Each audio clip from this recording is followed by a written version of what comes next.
So this video was supposed to have come out before version 3.0 and more specifically before Christmas.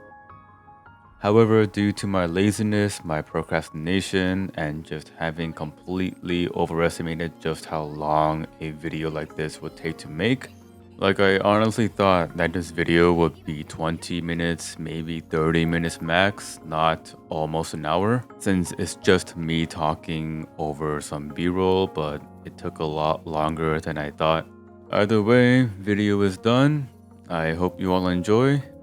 Happy holidays to you all, and a happy new year as well. 2025 is coming to a close and the year 2026 is almost here.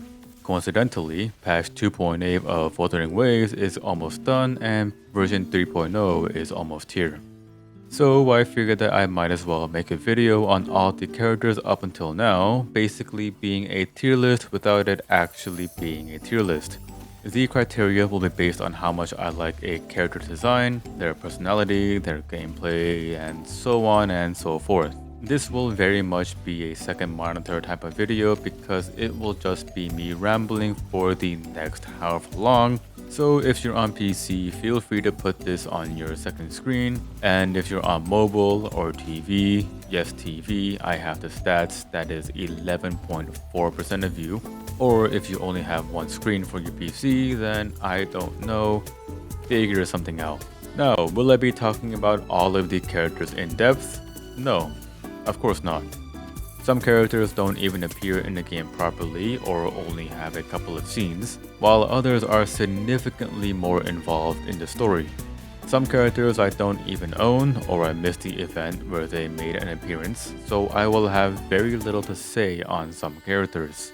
As such, this video will be split into two parts. The first being characters that I don't have much to say about, and the second being about the characters that I do have a lot to talk about. If your favorite character is on the shortlist, this is not me attacking them, so don't get your panties in a twist. I just don't have much to talk about them. Starting off our list is Danjin, who literally hasn't had a single appearance in the game. Which is a shame because she reminds me of Kuriyama from Beyond the Boundary. Granted, I don't know if Danjin actually has blood as a weapon because the game never confirms it, but there are a lot of hints pointing to the fact that it is blood. Her skill will drain her HP and her Forte report talks about her blood quite a lot. I will note that you Danjin mains out there are actually insane. I will never be able to do the things that you people do, and I hope I never become insane enough to begin even trying. Yuan Wu, this man appeared for one scene and then never again.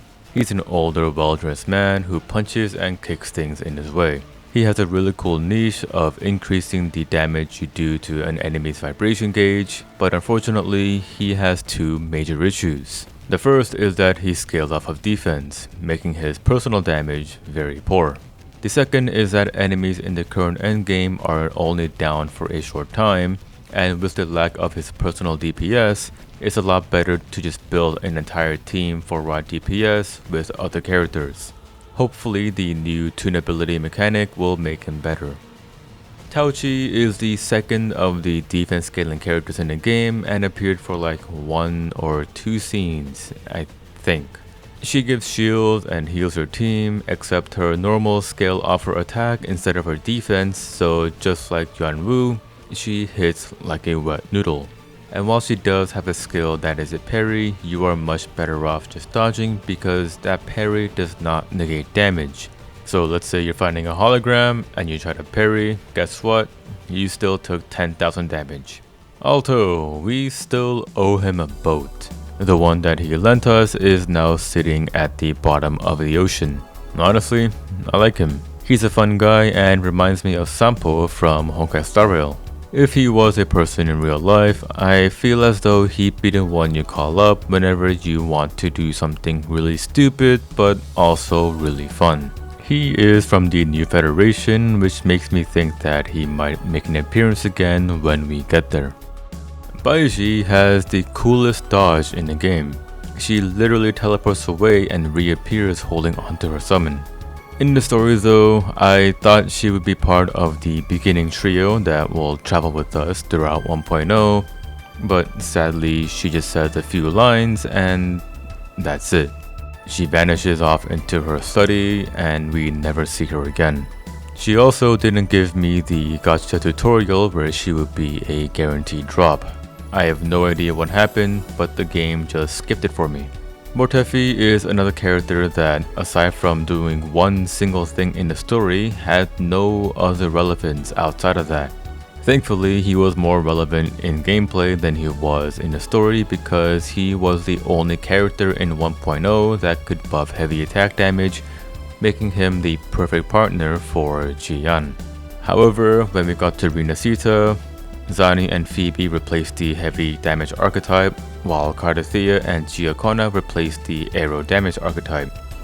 Then Yuno came along and gave a whopping 50% heavy damage buff with her outro compared to Mortefi's 38, not to mention that she heals the entire team. At least he can still do coordinated attacks, which is honestly just a forgotten mechanic. Yohu is the little gremlin that took us to the Black Shores and then vanished off to who knows where. And that's it. That's all I know about her. And something about she's Rexlin's favorite character, I'm not entirely sure. Lumi is the Scottish squirrel girl that can run fast with her skill at the cost of stamina. I had plans on using her for my Changli Carlotta team, but I can only focus on one character to build at a time, and she just kept getting put on the back burner. I have no idea what Kuro was thinking when they dropped her. She appeared for a delivery quest, and that was it. Ling Yang, the tiger boy that has or had anxiety that people would be scared of him because of the way he looks. It didn't really make much sense when I played through his quest, but I'm pretty sure that it's a carryover from the earlier builds in the game where he was more furry than man. He's the guy that people hate losing their 50-50 to, which I only lost it to him twice, so... But I did lose my 50-50s to Verena at least 5 times. And speaking of Verena, she's still at level 1. I didn't really need a healer at the early stages of the game because everything just died so quickly. And by the time I needed a healer, Shorekeeper was already out. In the story, we met her and she replicated the Black Shore flower for us. And after that, like many of the 1.0 characters, she vanishes and never appears again. Encore, definitely the most emotional companion quest in the game. I went in expecting happy and cute. What I got was happy, cute, and emotional damage. Seriously, the writers for her story just woke up one day and thought, I'm gonna go and make people cry. At least she has her new family in the Black Shores. Genshin, oh how I wish you were better. If only her hold animation didn't take so long, she'd be so much more viable. I think if she was released now, or if she were to be reworked, instead of having to hold attack to slowly consume her forte for 5 seconds to get a shield, it would just be an alternate skill. So her core kit would be the same, attack and use skill to build forte, and once the forte is full, the skill would be an alternate version that will consume all forte but gives a shield. Similar to Zani except for shielding. But if that is too similar to Zani, then maybe make it so that her liberation can't be used until she has a full forte that is slower to build up, kinda like for Lovas, and her liberation is what gives a shield instead. That way there won't be any downtime in her combat and you can just focus on doing damage. Calchero, this man is a meme. He's had more content solely from events than nearly all of the 1.0 characters combined. He has got to be one of the devs' favorite character or something because nobody else got this treatment. I'm hoping that once we get to the new federation, he'll have a major role to play in the story. Also, his pre-release name was Kakarot, like Dragon Ball Goku Kakarot. Moving into 1.0, Seiji. I've honestly never been a fan of the overly shy character. I know that there are people who swear by it and that it's the best archetype that ever existed, but Not for me. Her companion story was alright. Not great, not terrible, just alright. Like a soda that's been out for a while and is slowly going flat, or room temperature coffee. But my opinion on her story might be skewed from my opinion of her as a whole. Shang Li Yao, I literally have nothing to say about this guy. He exists in the game, and that's really it. I wasn't playing the game during 1.2, where I could have gotten him for free, so I'm pretty sure that if I actually played through that event and met both Shang Li Yao and Jeiji, I would actually have an opinion of them. Orochia, honestly, the only memory I have of her that really sticks out is when she hands us a gun and just tells us to go do a crime. That honestly made me laugh when I saw it. I know her companion quest was about the exiled plushie echoes and giving a performance, but other than that, nothing from her quest really stuck to me. It was a pretty heartwarming story though. Phoebe, the Pope is a cute little anime girl and there is nothing you can do about it. Honestly, I pulled her because she gave off a ton of Card Captor Sakura vibes. Is she actually a reference to an anime that is quite possibly older than most people watching this video? Maybe. Then I learned that she would be Zani's best teammate and that just made things better.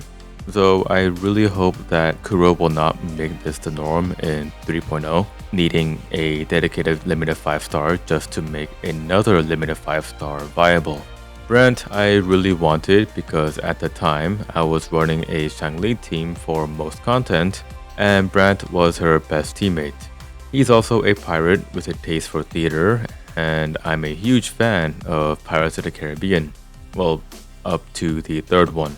To me, Pirates is a trilogy and Dead Man's Chest is the best.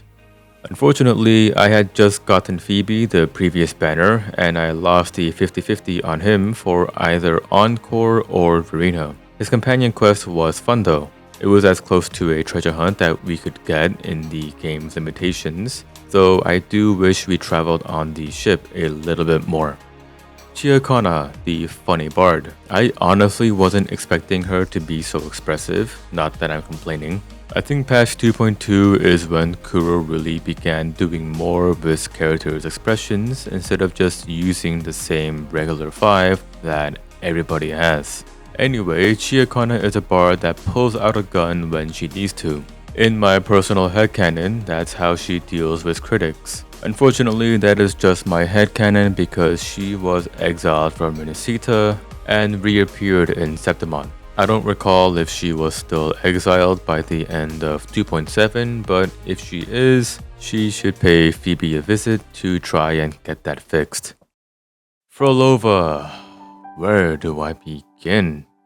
I swear, if she just learned how to communicate properly, so many of her issues would have been solved. She knew who Rover was from the beginning, but instead of approaching them like a normal person, she decides to sit in a tree and be a stalker. She had all of 1.0 to just talk to the Rover, maybe just be like, hey, I know I'm part of the Fraxidus, the faction that you are currently fighting, but hear me out. But no, she continues to play the part of the villain and ends up getting a sword through her heart. Like, girl, I feel for you, and your backstory is incredibly depressing, but so many of your problems could have been solved if you weren't just so emotionally repressed. I'm pretty sure Rover would have helped her out had she just asked nicely. I mean, we listened to Scar and his monologue about the shepherd and the sheep, so who's to say that her sad backstory wouldn't make us help her out? At least she's no longer part of the Fraxidus, even if she did oppose Rover one last time at the end of 2.7, but that was all Cristofo. Maybe in the future she'll get an alt or something, maybe where she's no longer emotionally stunted and stops pretending that she isn't yearning for Rover. Chuyan, this man came out of nowhere, beat up Scar, and then left. His gameplay is just him aura farming, and honestly, he just reminds me of Blade from Honkai Star Rail, but rather than having a death wish, he's just blind and is always drunk off of his quote-unquote medicine. I won't be commenting on him as a character or his story because I haven't played his story. Hu Ling. Only my railgun popped in randomly during Septimont, hit us all with the first Chinese accent of the game despite having an entire region of the Solaris 3 equivalent of Chinese characters, vanished for a bit, came back to give us a MacGuffin, left, returned again during the 2.7 finale, vanished again, and then returned again at the end of 2.8 for Cheese's party. For a 4-star, she's had more character and story relevance than most of the 1.0 cast combined. If this is how Kuro is going to be treating 4-stars, then please, more 4-stars. Okay, we're finally moving into the characters where I talk about them for more than one paragraph. Starting with Yang Yang, for somebody who is the poster girl of the game, she has had no screen time at all in a while. The last time she appeared was in 1.3 when we first went to the Black Shores. She, along with Chixia, had the misfortune of being the first characters we meet in the game, and they were quickly relegated to the role of expedition dumpers. This isn't a fault on them, as so many media types have this issue. A brand new world where the protagonist knows nothing. Here are some conveniently placed characters that will be the walking, talking encyclopedia for the next however long. Genshin had this with Paimon and I think Amber. I don't know. I forgot. It's been years. HSR had Marsh and Danhung, but they quickly grew out of it during the first arc and became characters of their own. Persona 5 had Morgana explain the cognitive world and personas to Joker. Point is, the role of the encyclopedia isn't new and will always exist. It needs to exist so that first-time viewers, first-time watchers, first-time players will know what's going on. However, sometimes it is done well and the character will grow out of just being the encyclopedia, and sometimes they do not. Yang Yang, unfortunately, remains a one-note character for the most part even after 1.0. She's literally called the gentle female voice at the beginning of the game before we even know who she is, and once we do learn her name, the wind has brought us warning. The Aetheric Sea is converging. It seems a new tacit field is taking shape. Who the fuck starts a conversation like that? I just sat down. Yes, I'm aware that she has a resonance ability that helps her gather information, but nobody talks like that. The only ones who do are the characters who are purposely trying to be extremely cryptic and mysterious, and last I checked, she is not that type of character. Aside from the story, she's honestly a pretty good character. Her outro skill gives energy for the next character, and her S6 gives a 20% attack buff to your entire team for 20 seconds. Granted, a lot of the 4-stars also give the same attack buff, but a 20% attack buff is still a 20% attack buff. Chixia is similar to Yang Yang in being the walking, talking encyclopedia, but she does it a little bit better. While Yang Yang explained everything in a very textbook manner, while Chixia explained things in a much more casual and friendly manner. So just going by first impressions, she stuck out a little bit more. Her backstory is the standard saved by person, got inspired by the person, and wants to become like the person. And she does. Instead of having her name be anonymous and all her heroics being seen as nothing, she wants people to know who she is so that when they're in trouble, they can call out for her and she can come running. I used her a lot in the early game. She was my primary source of fusion damage until I got Changli, but even then, Chixia stayed in my team for a long time. Having a gun character that can easily solve the shooting puzzles and the little asteroid bastards was honestly really nice. Her skills are called Daka Daka and Boom Boom, which says a lot about her, and she uses her finger guns to shoot bullets. Who hasn't thought about being able to use their finger guns at least once in their life? If you say you haven't, I'm calling you a liar.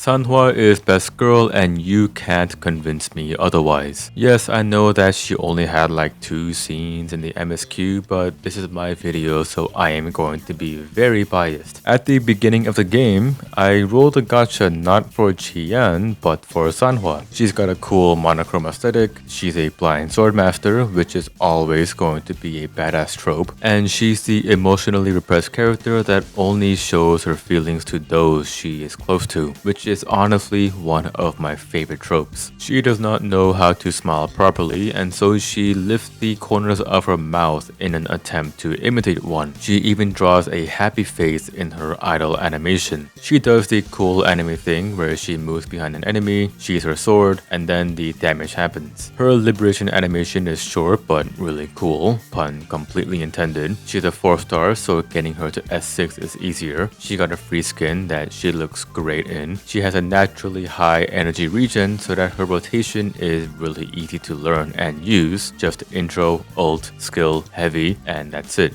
Haven't heard enough about Sanhua? Good, because I'm not done. She stays with us on her own volition. She even tells us that she would like to join us on our journey if she is no longer able to be Jinxi's attendant. Hurry up, Miss Sentinel Resonator. Fulfill all of your goals already so that Sanhua can canonically tag along with us. Everybody knows that traveling is better in good company. Still haven't heard enough? Good. Well, how about her name, which means scattered flower or 3 flowers in Japanese. Her name fits her to a T as it reflects her position as Jinxi's guard, always there and observant like a flower. Jian, the man I made my first gameplay video with, and for that he holds a special place in my heart. When he got buffed with the Nightmare Monkey Echo, it honestly breathed new life into him, and I even full cleared the tower with him. Cardathia may have taken the spot of the top Eru DPS, but that doesn't mean that Jian is bad. He's still a very solid character. Despite being a launch character, his gameplay and animation still feel really smooth. He's a character I don't mind bringing out every now and again just to experience his combat loop. Yinlin, the first limited 5-star that I was like, yeah, I don't care if she's bottom tier in the meta, I'm getting her. She's a hot, red-headed elf lady. What more can I say? I have a type. I do remember the community being a little bit divided on whether or not they liked her as a character, and that was due to her companion quest. Personally, I didn't mind the fact that she tricked us. She's a femme fatale. It's her job to lie and deceive. Getting mad that she tricked the rover would be like getting mad at a service worker for being friendly. No, that cute barista is not flirting with you. They're just doing their job so that the manager won't talk to them for the 4th time that week. In terms of gameplay, I cannot tell you how many times the animation lock for her hold skill got her killed or knocked out. I like the animation, don't get me wrong. Sitting with your legs up, with your head resting in your hands as you rain down bolts of lightning on your enemies is an absolute power move. However, if the enemy tanks through it and smacks you in the head, that is no longer a power move but a stupid one. As one would say in Smash Bros, taunt to get bodied. She's definitely fallen off, even more so going into 3.0 since from the looks of it, Linnea does everything Yinlin does but better. Here's to hoping that Kuro will buff the older characters like how they did in PGR with the Leap system.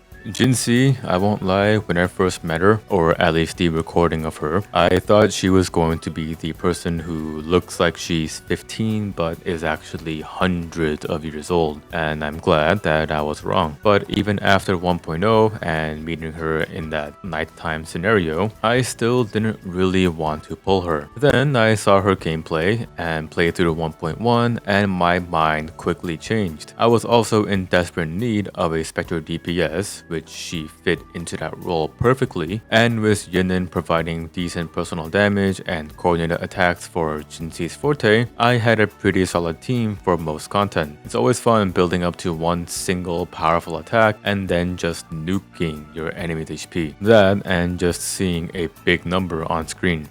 Like in Final Fantasy XIV back in Shadowbringers, when my samurai used to hit over 2 million damage back to back with a Midara Setsugeka and a Kaishi Setsugeka in the near raids. I pink parsed on the stupid Puppet's bunker raid trying to get the 2B minion. I realized that nobody but the hardcore Final Fantasy XIV players will understand what I mean by pink parse, so I'm just going to move on.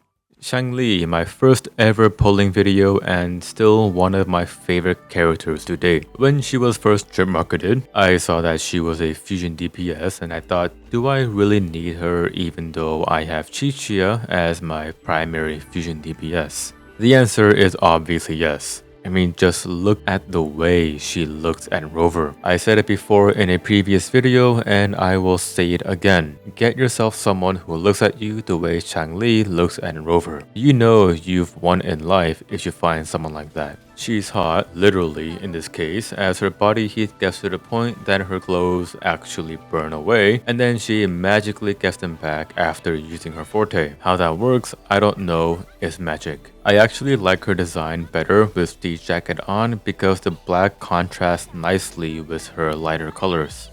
That being said, I won't say no to the skin she got.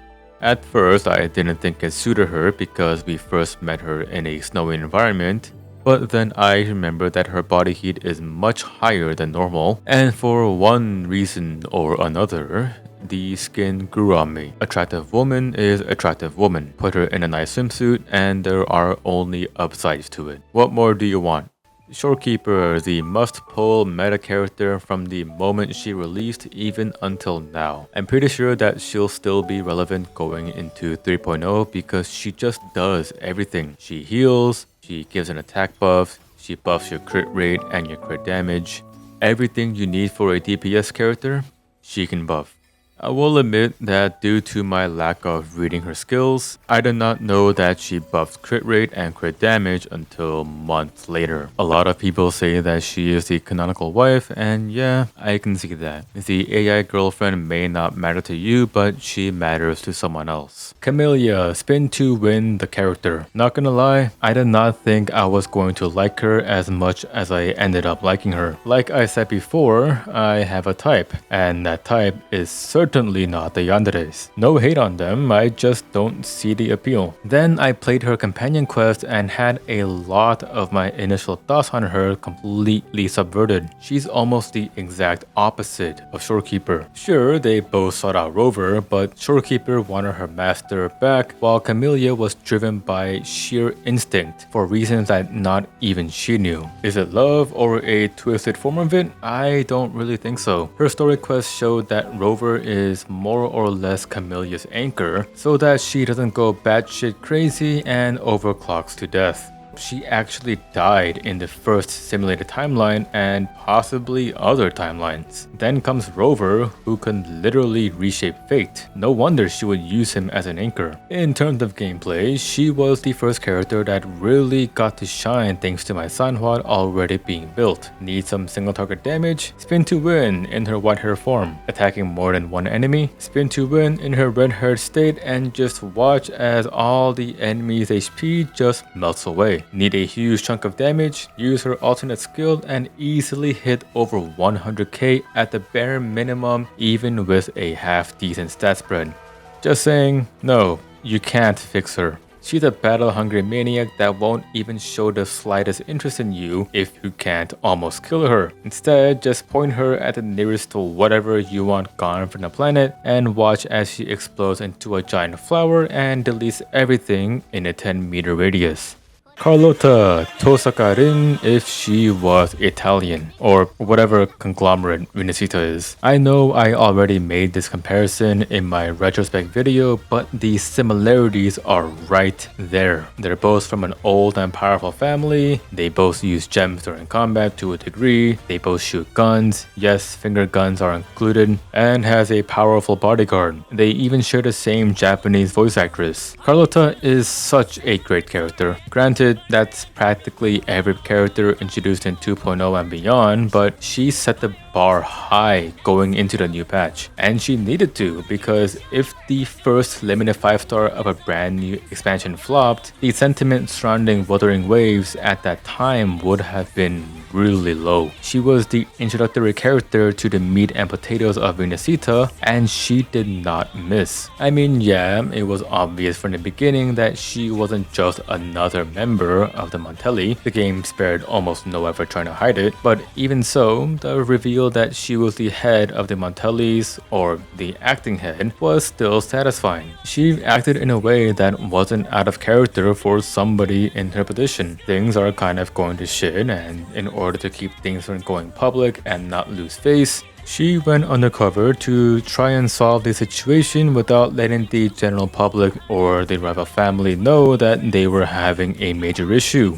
There are plenty of movies and stories where the mafia boss of a mafia would do the same thing. We also danced with her, which is more than what most of the characters did that could be taken remotely in a romantic gesture, other than Jian literally giving us his seed. In terms of gameplay, she was the start of pistol characters no longer having that clunky aim shot for the hold attack. Every weapon type now had a heavy attack that wouldn't break the flow of combat, and more importantly, she was the start of gun characters being able to actually parry an enemy. She's got flashy animations, a bunch of movement, and she even has a time freeze mechanic with some of her attacks, which she honestly did not need, but I will not look a gift horse in the mouth. Be careful though when talking about her height. She may be short, but you are well within range of shooting distance from her rifle.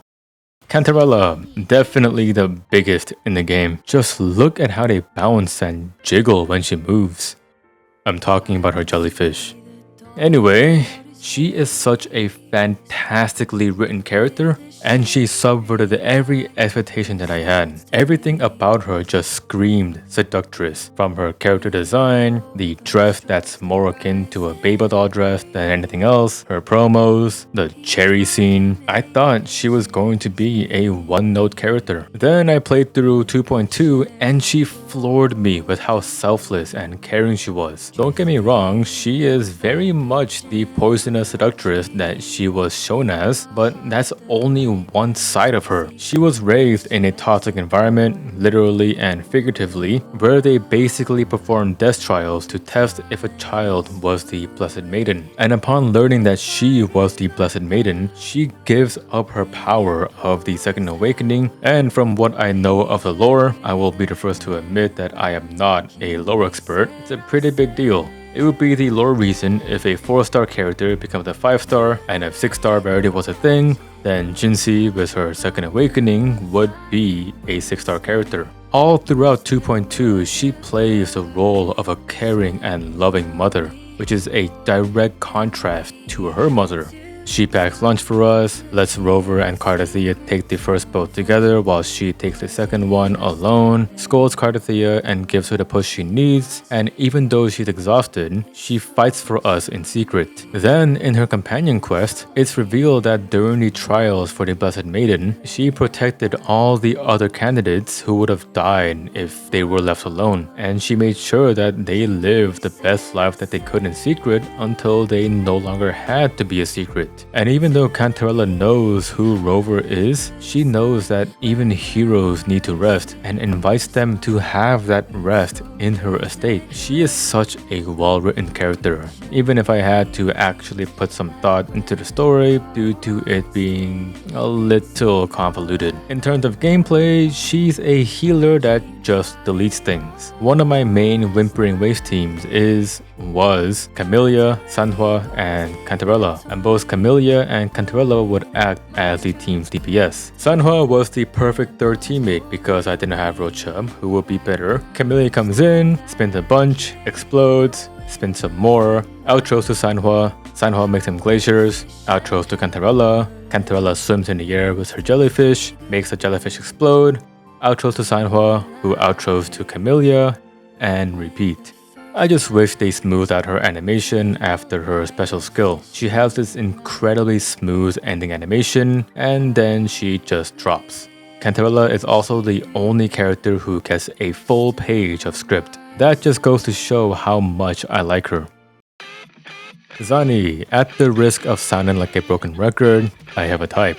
And Zani just checks so many boxes. When Kuro initially released all the character arts for Renacita, my eyes were immediately drawn to Zani, as were millions of others. Then she finally released, and I came to the conclusion that I will be pulling multiple copies of her. Cantarella may be my favorite character in terms of story, but in terms of gameplay, Zani holds the top spot. Having a character that can perfect parry while chunking away the enemy's HP will always be satisfying. Fighting a new boss and is doing a move that you're not familiar with? Block and parry. In the middle of combat and you need to scratch your nose? Block and parry, and use that time frame to scratch your nose. You don't want to think while fighting? Just pop her ult and go unga bunga with her giant sword. As long as you still have some meter left on her forte during her liberation, there is no cooldown on her parry, so feel free to just spam that as much as you want to avoid any and all damage. Did I mention that she had the charge blade? Arguably the best weapon in Monster Hunter save for the hunting horn. And despite usually being seen drinking coffee, Zani actually doesn't enjoy it. In her own words, 苦味は仕事だけで十分だよ。プライベートの時間に味わう気はない。 Also, if there's a voice that I don't mind just listening to speak, it would be Zani's voice. She could read the most boring list of whatever out there, and I would happily listen to it as I gently fall asleep. Cardathea, another fantastically written character alongside Cantarella. When we first meet her, she isn't entirely sure of who she is. Is she or is she not the Blessed Maiden? And this is pulled further into question when we meet Cantarella and she says that the Blessed Maiden is dead. This is one of the main topics of interest throughout the rest of the 2.2 MSQ. When she falls into severe doubt upon realizing that she isn't the Blessed Maiden, only a fake, Cantarella comes in and gives her the push she needs to move forward even though she has all these doubts, and in turn becomes the actual Blessed Maiden. Because who said that a fake can't surpass the original? A certain king of heroes would like to have words.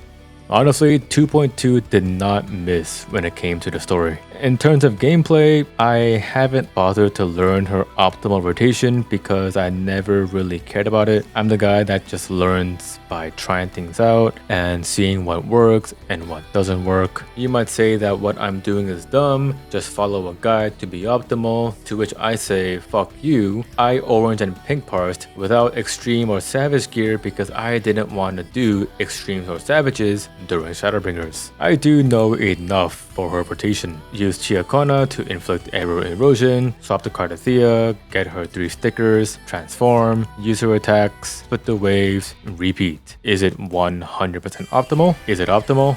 Hell if I know. But I am fully clearing the tower and often double as ranking Whimpering Waves, so that's more than enough for me. The ult animation is still the coolest one out there. The camera work, the wide shot, the way the world just goes black and white, the impact frames, it is all just perfection.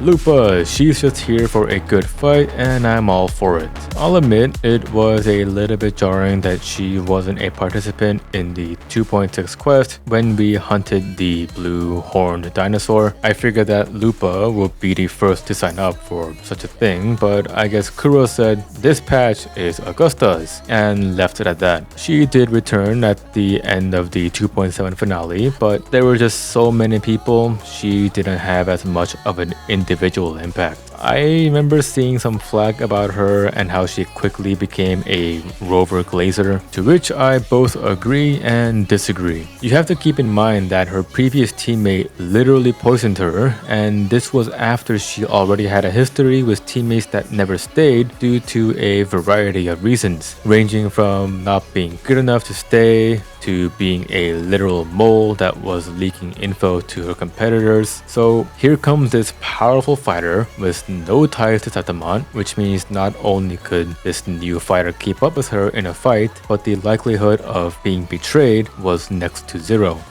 why wouldn't she take the offer that was handed to her on a silver platter with basically zero downsides? However, I will admit that the cutscene of her smiling and laughing as she pulls you along just after your first match was pretty sudden. Just one fight and she's already being extremely happy and friendly with us. Though I suppose she was still running on the increased blood pressure and adrenaline from the fight, and there's actual lore in game that Rover has a unique frequency that makes it so that other resonators will like them a lot easier. For gameplay, while I don't have her best team because I'm missing Brant and I don't have her signature weapon, I'm having no problems getting full clears with her in the tower. Her personal damage might be on the lower end, but that won't stop me from using her as much as I can. Seeing that feral smile of hers makes me smile as she swings around Lancer's Gay Bolg, but her rotation is pretty confining because if you just linger a little too long with any other character, the wolf buff runs out and I can't do her cool alternate intro. On a side note, Running for Your Life is still one of my favorite songs from the game.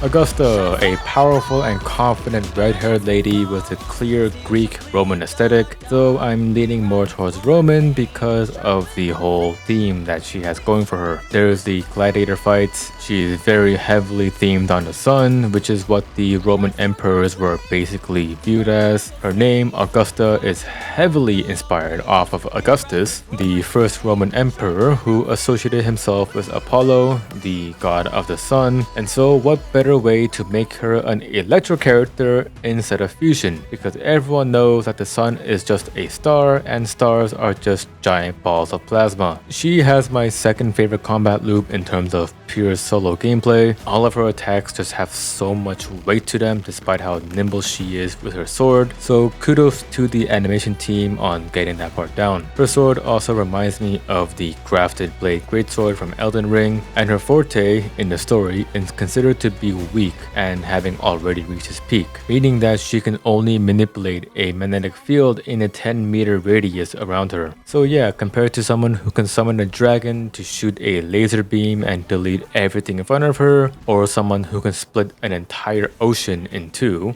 being a Magneto that's been nerfed to hell and back is pretty weak in comparison. Even so, that didn't stop her from becoming one of the most powerful fighters in game and being able to move so fast during her liberation that time basically comes to a stop. Also, that look that she gives you during the 2.6 MSQ and the fact that the game holds that shot for a long time, Kuro knows exactly what they're doing, and Augusta knows exactly what she wants. You know, another character where Kuro know exactly what they were doing with her animations. I really like how she's basically the opposite of Augusta in nearly every way. Red versus blue, sun versus moon, long flowing hair versus twin tails, a sword versus a bow, the resonance mark being on Augusta's right hand in contrast to Yuno's being on her left foot, calm and composed versus playful and energetic. After the end of 2.6, I honestly felt kinda bad for her. Imagine meeting your closest friends and the people who might as well be your family, but none of them know who you are, and there's no magic spell to make them remember who you are. So you'll have to rebuild all those friendships from square one. But if you know everything about them and they know nothing about you, will it even be the same friendship? Would it be considered manipulation if you befriend someone while knowing exactly what they like and dislike, and know exactly how to make them like you?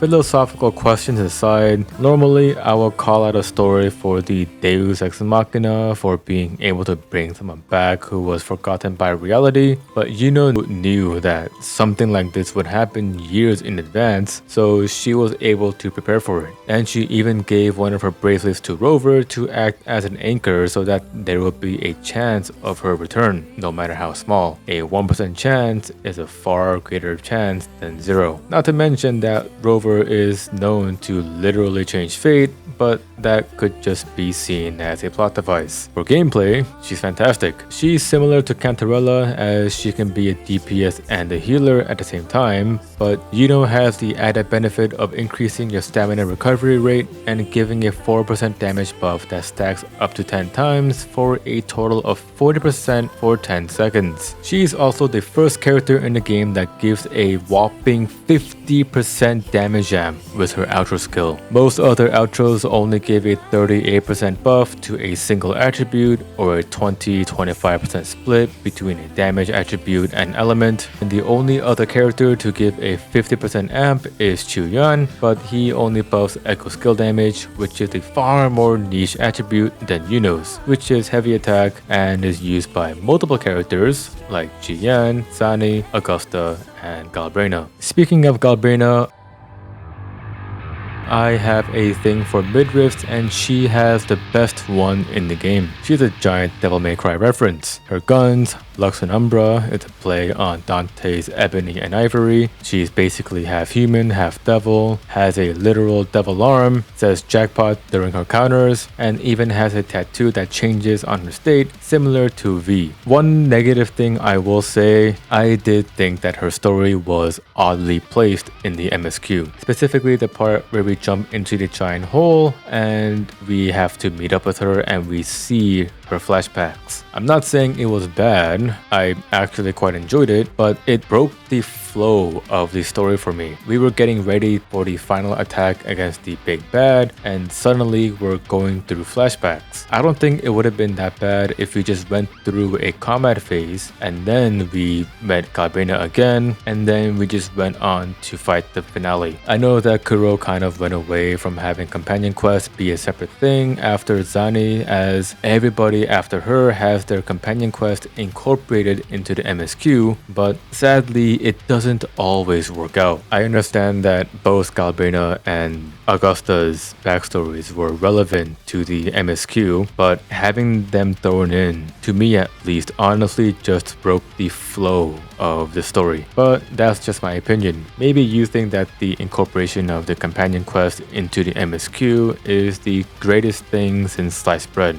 Her gameplay, on the other hand, I have no qualms with. If Bayonetta and Dante had a child, it would be Galbrena. She has a built-in combo system which increases the damage you do to enemies. She's got over-the-top animations. She shoots her guns with her feet. What more could you want? Oh, and did I mention her post-attack animations? Once again, the devs knew exactly what they were doing. On a side note, she says that she only eats ice cream to keep the hellfire inside her in check, but if that was the case, she wouldn't have ordered the Forteastic Fizz and Freeze Gelato extra large with such gusto. I do like that she really loosened up after the fight with the Leviathan.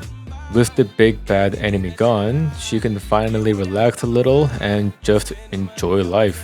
She even jokes around with the rover and gives a smile that could just melt the coldest ice cream. Final note, that part where she takes 2 spoons when asking to share the gelato.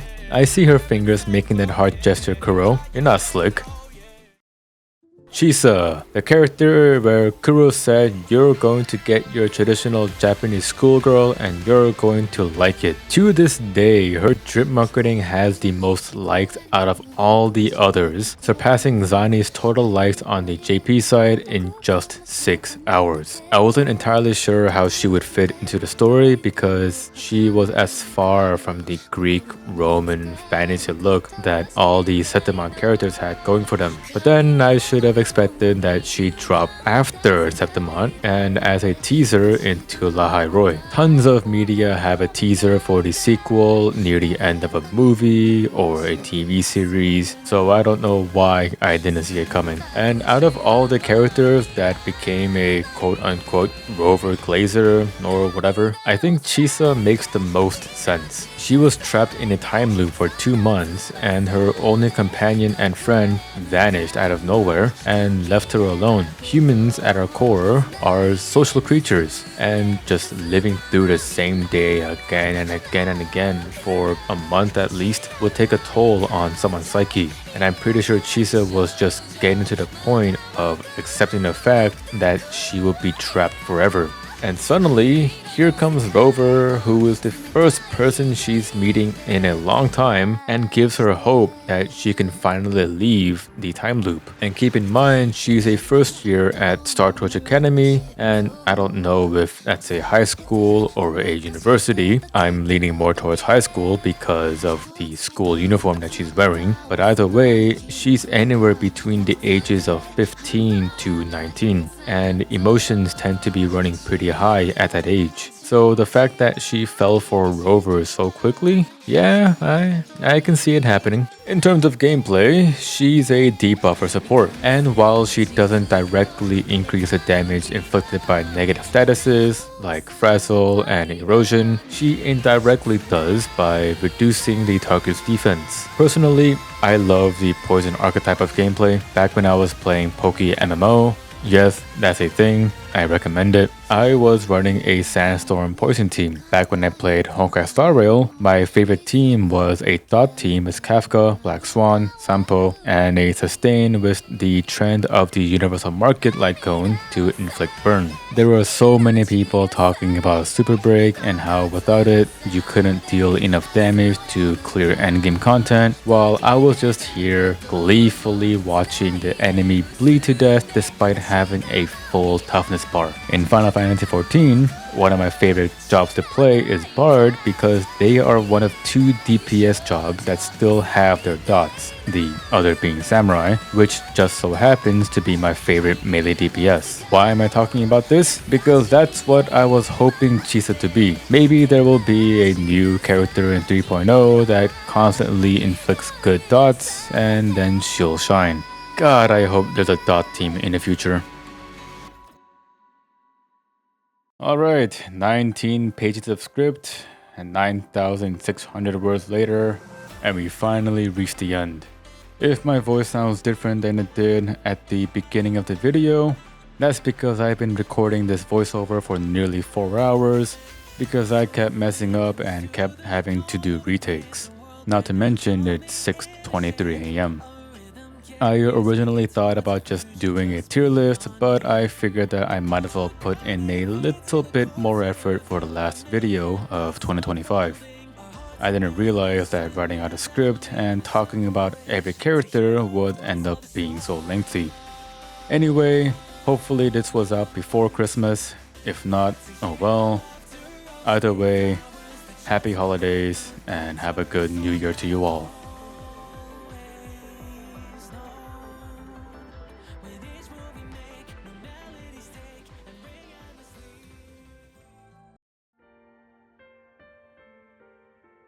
I can see the dawn on water's face, with the shimmering light that starts to race. Interwoven strokes that rise and breathe. Did you know that Sanhua's forte can actually cause blizzards? That is not a joke. She actually caused a few in the past. She's got her abilities under control for the most part, however, every now and then, when she can't control her emotions, her surroundings get really cold. As someone who hates the heat and much prefers the cold, I see this as an absolute win. And if I get too cold, I can just put on more layers. She'd be the perfect companion on a hot summer's day, and nobody can convince me otherwise.